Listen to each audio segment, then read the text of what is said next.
You could maybe make the argument that real estate prices relative to the euro might do well. The other component is they don't have a consolidated bond market, and so it's much more fractured. It's more hard for them to raise and roll capital, which are more problematic.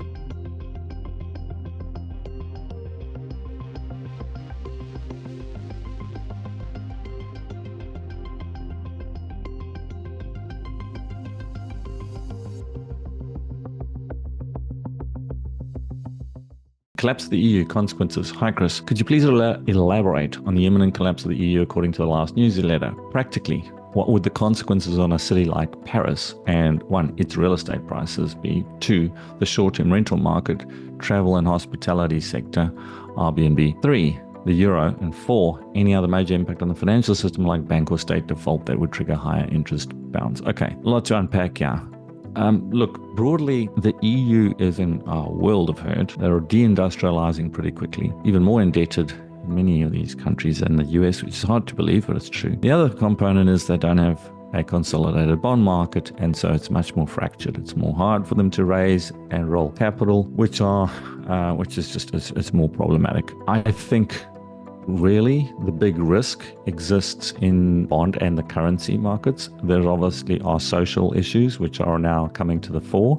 We're seeing a lot of that. Where social issues break out onto the streets, that's not good for business. It's not good for the economy. It weakens an economy. It drains resources, and it takes place as well in a time of inflation, which is what we're seeing. So what do governments do in these situations? Well, socialist governments in history have done what the European governments or Brussels is now doing. So they're talking about more taxes. Of the French, who've just been through an election cycle, and while they haven't managed to figure out exactly who's going to run the place, what looks like the coalition type group, they are talking about a 90% tax on the rich, so to speak. How they define that, we have yet to see. But I can assure you that anyone with any level of capital who's now told they're going to take 90% of your money is going to leave.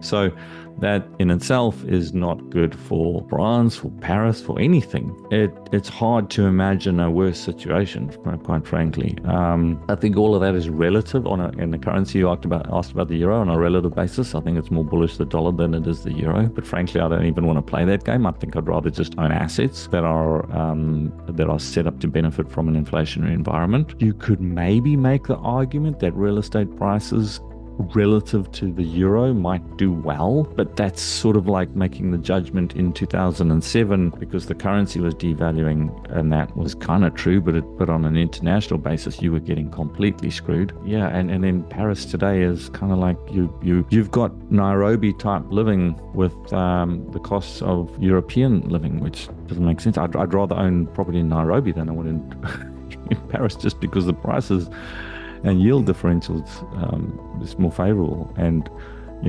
Nairobi's already priced like Nairobi, and Paris is still priced like kind of like it, as if it's the Paris that existed 15-20 years ago, which it's not. So I think we are moving forward to where capital controls become something, and look, capital controls can be things like taxes as well. It doesn't have to be an outright, hey, you can't move capital, but it is where so how do you implement the 90% tax on rich people? Firstly, they're going to leave. You know what the next step will be? Well, there'll be some exit tax. Well, that's just a capital control. So those things seem to be inevitable. We're just rolling forwards towards those.